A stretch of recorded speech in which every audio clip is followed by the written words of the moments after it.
बिस्मिल्लाहिर्रहमानिर्रहीम। अस्सलाम वालेकुम to all of you. Legal services YouTube channel पर हम आपको खुशामदीद कहते हैं।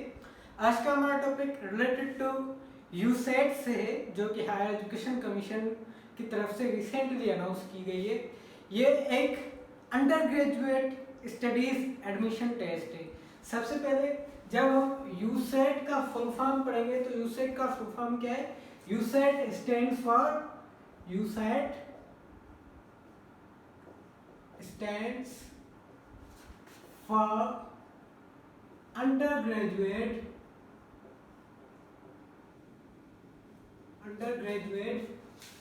studies admission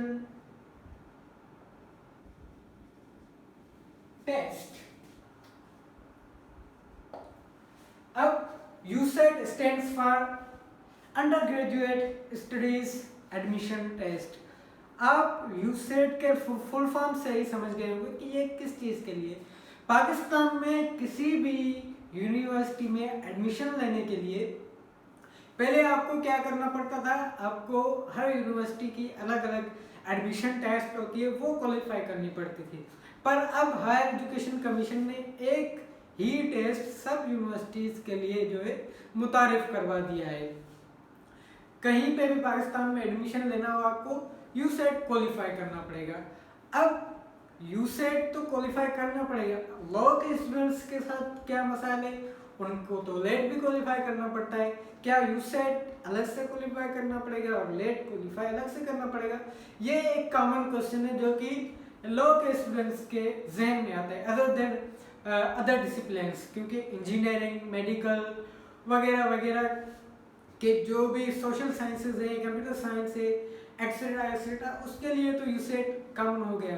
अब मेडिकल वालों के लिए भी मसला हो गया क्योंकि उनका एमकेट होता है। अब बात यह है कि ये एक एप्टीट्यूड टेस्ट है, आपको ये तो क्वालिफाई करना ही पड़ेगा। उसके साथ साथ जो आपकी प्रोफेशनल डिग्रीज हैं, आपको कॉमन ग्रुप्स में अगर एडमिशन लेना है तो आपको यूसेट क्वालिफाई करना पड़ेगा। आपकी प्रोफेशनल डिग्रीज कौन सी हो गई?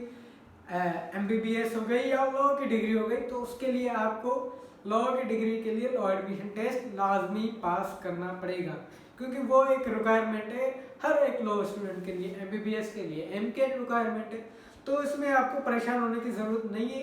अगर आप लॉ करना चाहते हैं तो आपको लेट ज़रूर क्वालिफाई करना पड़ेगा, क्योंकि ये न्यू मुतारिफ हुआ है। इसीलिए ये जो फर्स्ट टाइम जो हायर एजुकेशन कमीशन ने मुतारिफ किया है, ये ओनली फॉर ट्रायल बेसिस किया है कि हम ये करके देखें कि इससे स्टूडेंट्स को आसानी होती है, इससे स्टूडेंट फैसिलिटेट होते हैं, यूनिवर्सिटीज़ फैसिलिटेट होती हैं, तो ही इसको कंटिन्यू किया जाएगा। वरना ये एक फर्स्ट टाइम जो किया हुआ है वो ट्रायल बेसिस पे किया गया है। अब हम बात करते हैं कि इसमें अप्लाई कैसे किया जाता है। How to apply.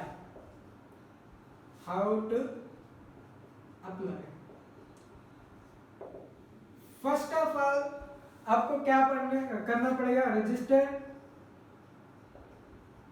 On ETC HEC website. अब ETC हैक वेबसाइट क्या है? ETC है एजुकेशन टेस्टिंग कमीशन, जो कि हायर एजुकेशन कमीशन के जो भी टेस्ट होती है वो कंडक्ट करती है। आपको उनकी वेबसाइट पर अपने आप को रजिस्टर करना पड़ेगा। उसके बाद आपको क्या करना पड़ेगा? उसके बाद आपको पे चालान ऑफ 1200 रुपीज, आपको 1200 रुपए का चालान पे करना पड़ेगा in HBL bank in the account of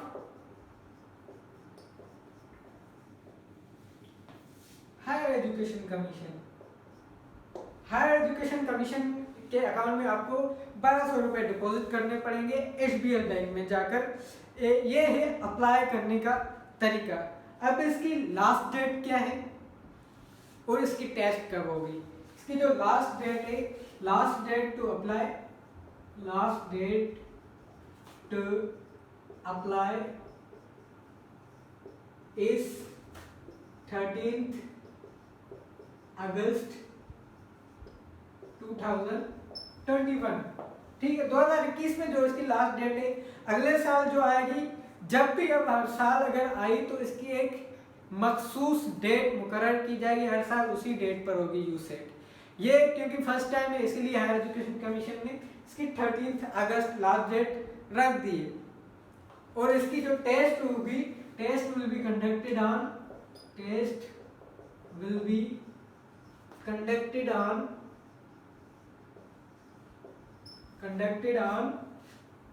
12th September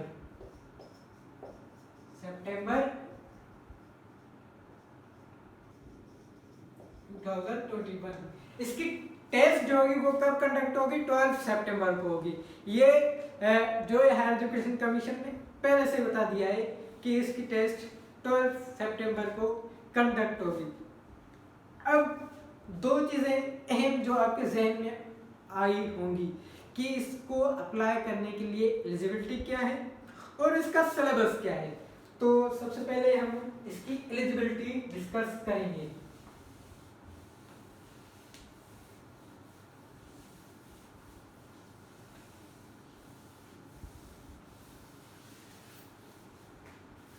Eligibility to apply in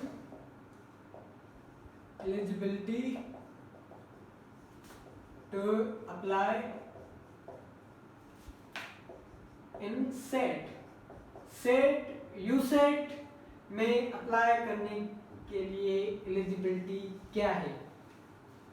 माफ कीजिएगा, सेट मेरे जहन में आ गया क्योंकि ये भी सेट की तरह एक एप्टीट्यूड टेस्ट है, इसलिए सेट जहन में आ गया।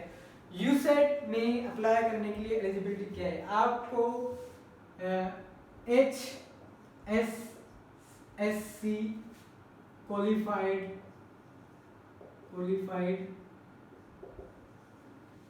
स्टूडेंट्स में अप्लाई।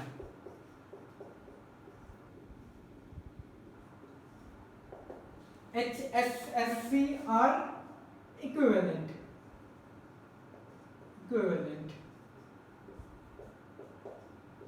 आपको 12 इयर्स ऑफ एजुकेशन होना पड़ेगा इसमें अप्लाई करने के लिए। चाहे आप HSSC करें या कोई फॉरेन से आप O लेवल A लेवल कर रहे हैं तो आपको 12 ईयर की एजुकेशन होनी लाजमी है यूसेट में अप्लाई करने के लिए।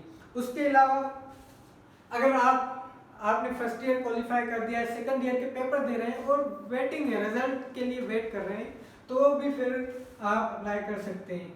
वेटिंग स्टूडेंट्स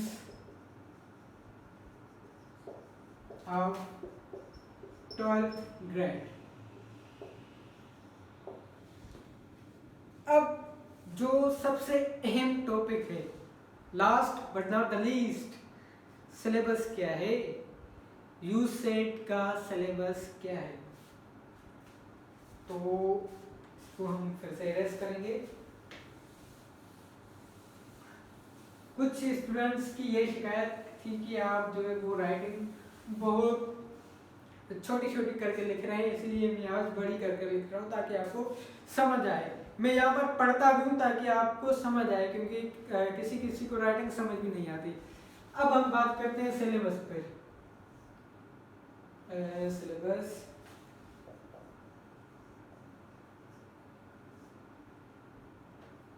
कि सिलेबस क्या है यूसेट का। यूसेट का जो सिलेबस है उसमें एमसीक्यूज जो होते हैं, एमसीक्यूज 75 और जो ऐसे होता है 25 मार्क्स का, जो कि आपको 400 to 500 वर्ड्स का लिखना होता है, आइदर इंग्लिश और उर्दू। अब आपके जहन में ये सवाल आ गया होगा कि एमसीक्यूज जो 75 होंगे उनमें क्या क्या होगा। 75 एमसीक्यूज को दो पार्ट्स में जो है डिवाइड किया गया है। जो पार्ट 1 है उसमें क्या है, क्वांटिटेटिव